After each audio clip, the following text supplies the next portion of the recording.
Assalamualaikum warahmatullahi wabarakatuh. Perkenalkan, nama saya Alerida Nadia dari jurusan Manajemen kelas 1C.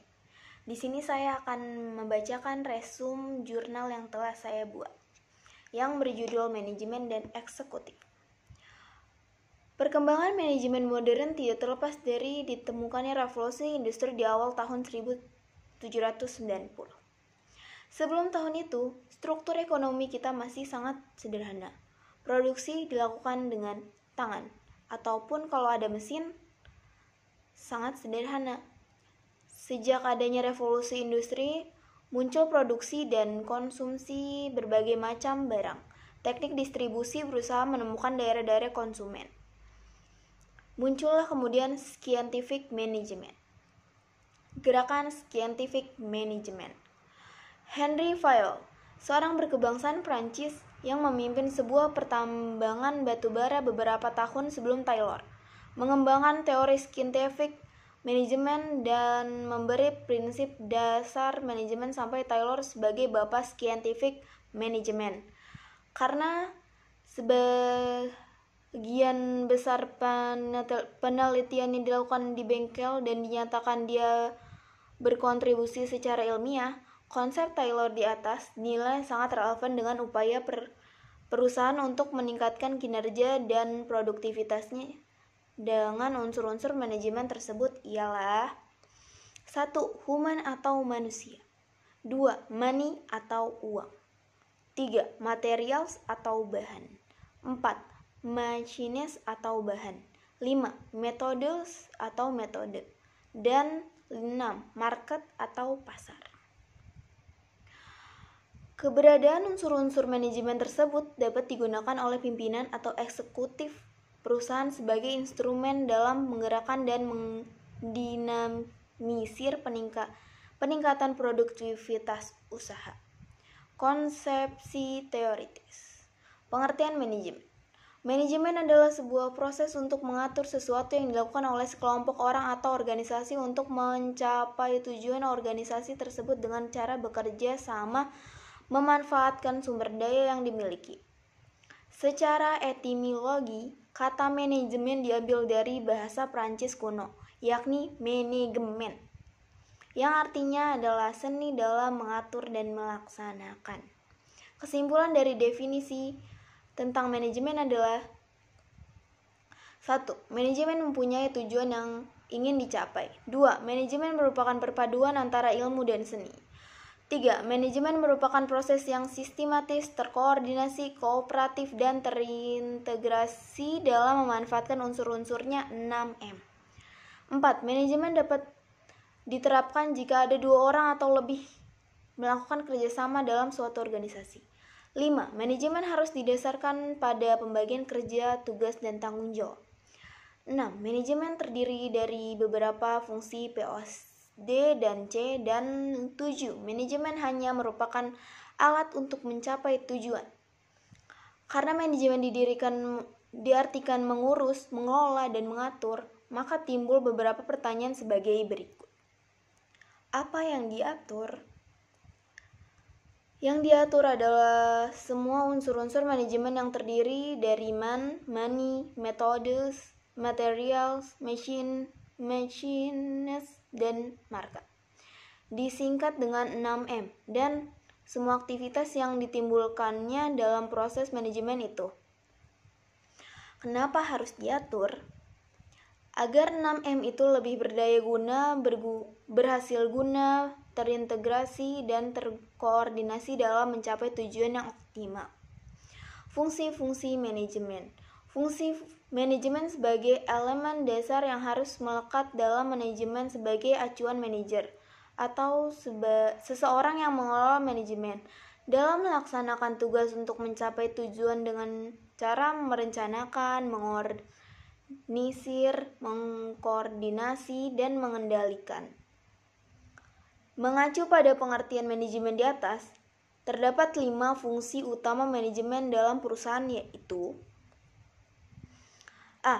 Perencanaan atau planning. Manajemen dalam perusahaan akan merencanakan dan mengevaluasi setiap tindakan yang telah dan belum tidak ditindaklanjuti dalam perusahaan. B. Pengorganisasian atau organizing.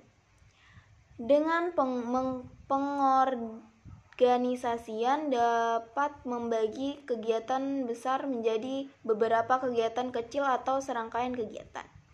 C. Penempatan atau staffing. Mirip dengan organizing, namun penggunaannya lebih luas. Bila organizing telah memperhatikan manajemen SDM, maka staffing lebih memperhatikan sumber daya dengan secara umum. D. Pengarahan atau directing. Fungsi manajemen dalam bisnis yang terakhir adalah sebagai suatu tindakan yang mengupayakan agar setiap bisnis atau kelompok mampu mencapai sasaran. E. Pengawasan atau controlling. Dari serangkaian rencana dan tindakan yang telah dijalankan, perlu adanya pengawasan atau controlling. Fungsi manajemen bisnis dalam hal ini adalah melakukan evaluasi secara menyeluruh terhadap kinerja sumber daya perusahaan. Pengertian eksekutif. Eksekutif dapat didefinisikan sebagai sesuatu yang berkenaan dengan pengurusan atau pengelolaan, pemerintahan, atau penyelenggaraan sesuatu. Eksekutif juga dapat diartikan sebagai salah satu cabang pemerintahan dan yang memiliki kekuasaan dan bertanggung jawab untuk menerapkan hukum. Figur paling senior dalam sebuah cabang eksekutif disebut kepala pemerintahan. Eksekutif dan dapat merujuk kepada administrasi dalam sistem presidensial dan atau sebagai pemerintah dalam sistem parlementer. Eksekutif ialah seseorang yang bertanggung jawab terhadap hasil pekerjaan orang lain yang ada di bawah pengawasannya. Dia adalah perantara antara perintah yang diberikan oleh administrasi dan pekerjaan. Mutu perilaku seorang eksekutif yang baik. Perilaku yang harus dimiliki oleh eksekutif ada dua, yaitu material traits dan personal traits.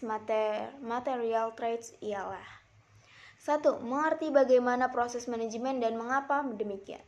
2. Mengerti tentang pengaruh sosial, ekonomi, dan politik terhadap usaha bisnis. 3. Memiliki keterampilan konseptual untuk mengambil keputusan. 4. Memiliki apresiasi tentang tanggung jawab bisnis terhadap peningkatan kemakmuran masyarakat. 5. Pengetahuan bagaimana pentingnya menjaga hubungan baik dengan seluruh orang dalam perusahaan. 6. Apresiasi tentang perlunya training dan pendidikan untuk meningkatkan hasil pekerjaan. Adanya material traits di atas tidak menjamin seseorang sebagai eksekutif yang kompeten. Oleh sebab itu, perlu ditambahkan personal traits sebagai berikut ini. 1. Kemampuan memimpin orang lain. 2. Keinginan untuk bekerja sama dengan orang lain. 3. Kemauan untuk mendengar pendapat orang lain dan tetap dengan pikiran terbuka mendengar sampai semua fakta terungkap. 4. Keinginan untuk menerima tanggung jawab. 5. Pendekatan yang dinamis terhadap ide, baik ide baru maupun lama. 6. Menjaga moral tinggi dan etika. 7. Kemampuan berkomunikasi secara efektif baik dalam bentuk tertulis maupun bentuk lisan. 8. Memiliki stabilitas emosional pada setiap saat tanpa melihat apapun tekanan yang datang dari luar. Untuk melakukan personal qualities ini terhadap pelaksanaannya dalam perusahaan, maka seorang eksekutif harus 1. Mencurahkan perhatian terhadap masalah besar dan menugaskan hal-hal kecil kepada bawahannya. 2. Mau mendelegasikan tugas yang dapat dilaksanakan oleh orang lain. 3. Mendasarkan pengambilan keputusan kepada fakta dibandingkan dengan prasangka atau terkaan.